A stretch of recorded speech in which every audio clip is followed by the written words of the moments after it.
নমস্কার বন্ধুরা, সকলে গরমে কেমন আছো? প্রতিমার আরেকটি নতুন ভিডিওতে সকলকে স্বাগত জানাই। আজকে নিয়ে চলে এসেছি নিরামিষ একটি রেসিপি। কি রান্না করেছি জানতে হলে ভিডিওটি সম্পূর্ণ দেখতে থাকো।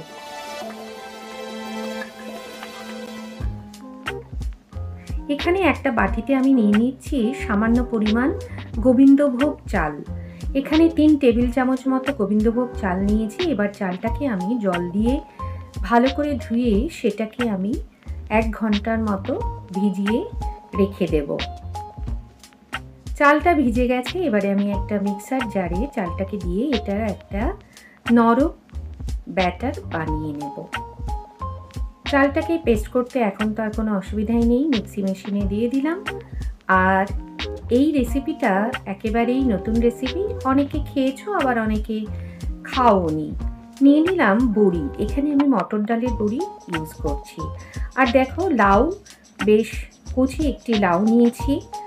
আর এই লাউ দিয়েই আজকে আমি আমার রেসিপিটি তৈরি করব। প্রথমে লাউয়ের খোসা ছাড়িয়ে ডুমো করে কেটে লাউকে ধুয়ে নিয়েছি। কাটার পরে কিন্তু লাউ কোনোভাবেই ধোয়া উচিত নয়। তারপরে আমার পক্ষে যতটা সম্ভব ততটা কুচি করে লাউটাকে কেটে নিয়েছি। প্যান বসিয়ে দিয়েছি এবং তাতে দিয়ে দিয়েছি সর্ষের তেল। এখানে একটা টিপস বলি, বড়িগুলো কিন্তু আমি তেল গরম না হতেই প্যানে দিয়ে দিয়েছি।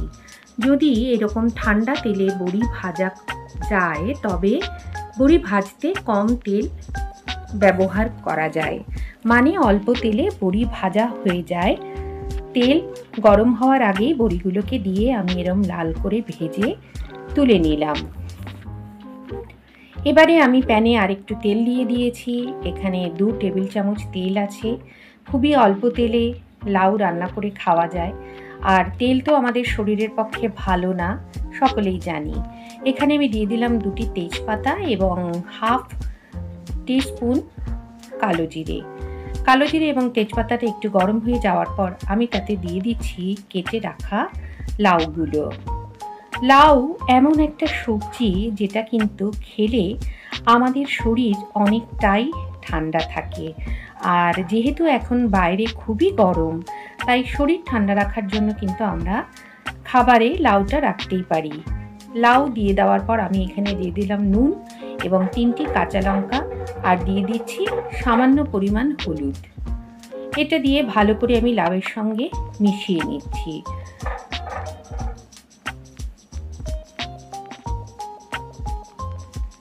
যেহেতু লাউটা একেবারেই কচি, তাই আমি এখানে ভালো করে নাড়াচাড়া দিয়ে নুনটাকে মিশিয়ে দিচ্ছি।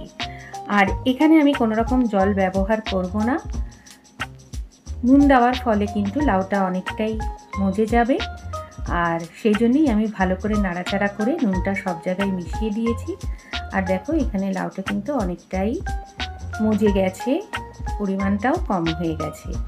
এবারে আমি চাপা দিয়ে দিচ্ছি। এই চাপা দিয়ে আমি মিনিট 4-5 লাউটাকে আরও ভালো করে সেদ্ধ হতে দিলাম। চাপা খুলে দিলাম। এমতো অবস্থায় আমি এখানে দিয়ে দেব খুব অল্প পরিমাণ একটু জল, কারণ আমি এটাকে একটু মাখা মাখা রাখতে চাইছি। দেখো, এখানে সামান্য জল দিয়ে দিয়েছি। এবারে আমি দিয়ে দিচ্ছি যে চালটা আমি মিক্সিতে পেস্ট করে রেখেছিলাম। দেখো, একটা স্মুথ ব্যাটার তৈরি করে নিয়েছি, সেই চালটা আমি এখানে দিয়ে দিলাম।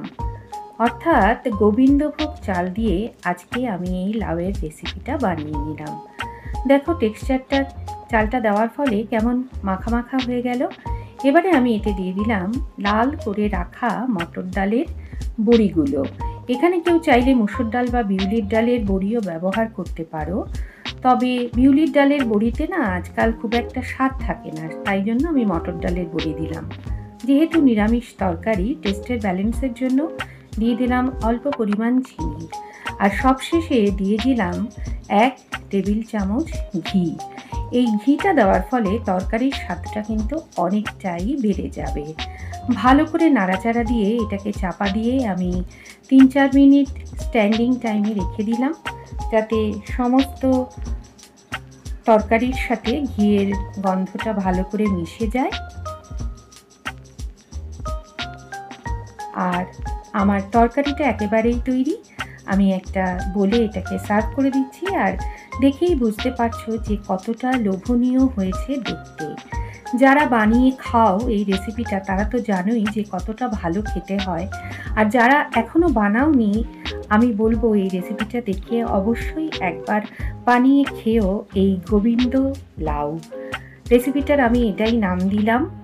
নতুন বন্ধুরা চ্যানেলটিকে সাবস্ক্রাইব করে পাশে থেকেও, পুরনো বন্ধুদের অসংখ্য ধন্যবাদ আমার সঙ্গে থাকার জন্য। আজকে তবে আসি, আবার দেখা হবে নতুন একটি ভিডিওতে। প্রচণ্ড গরম, তাই সকলে সাবধানে থেকো, সুস্থ থেকো। কমেন্ট বক্স খোলা আছে, কমেন্ট করে জানিও আজকের রেসিপিটি তোমাদের কেমন লাগলো। তোমাদের কমেন্ট আমার পড়তে ভীষণ ভালো লাগে।